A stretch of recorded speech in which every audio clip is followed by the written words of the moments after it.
আর অনেকে প্রশ্ন করে যে আরটিআর বাইক রাইড করতে হলে অনেক প্রো রাইডার হতে হবে। ব্যাপারটা আসলে ওরকমের না। আরটিআর এই বাইকটার একটা জিনিস দেখলাম যে 5000 আরপিএম ক্রস করার সাথে সাথে বাইকের সাউন্ডটা চেঞ্জ হয়ে যায়।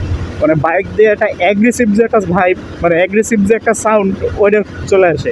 এই জাস্ট একটু শোনেন। আমি তো এই বাস মামার ওভারটেক করতে চাইতেছি, কিন্তু ওভারটেক করতে পারতেছি না।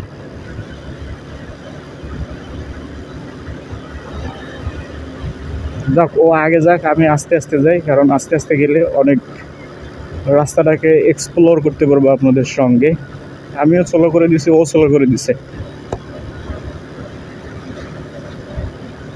রমজান মাস, এখন রাস্তায় ওইরকমভাবে গাড়ি নাই, আছে কিছু অটো। আমাদের বাংলাদেশের রাস্তায় চলেই তো কিছু অটো।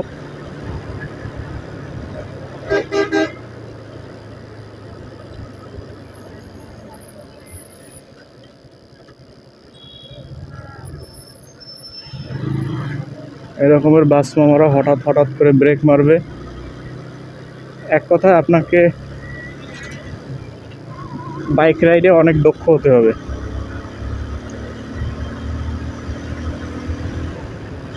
আর অনেকে প্রশ্ন করে যে আরটিআর বাইক রাইড করতে হলে অনেক প্রো রাইডার হতে হবে। ব্যাপারটা আসলে ওরকমের না। বাইকের মেকানিজম সিস্টেম সবই তো একই রকমের।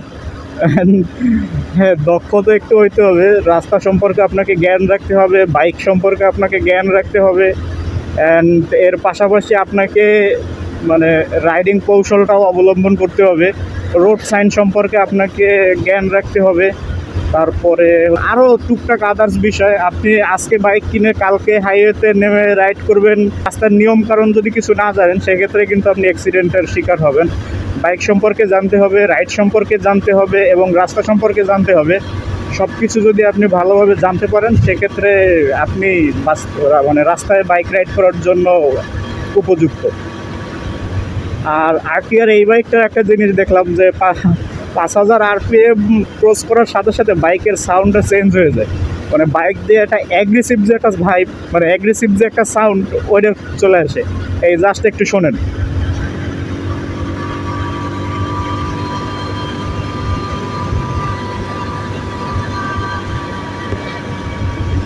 আর এইখান থেকে যে কি পরিমাণ যে ভাইব্রেশন আসে ভাই, বলার বাইরে। তবে যদিও হ্যান্ডেলে আসে না এর অতটা, কিন্তু এই মিটারটা সেই লেভেলের ভাইব্রেট করে।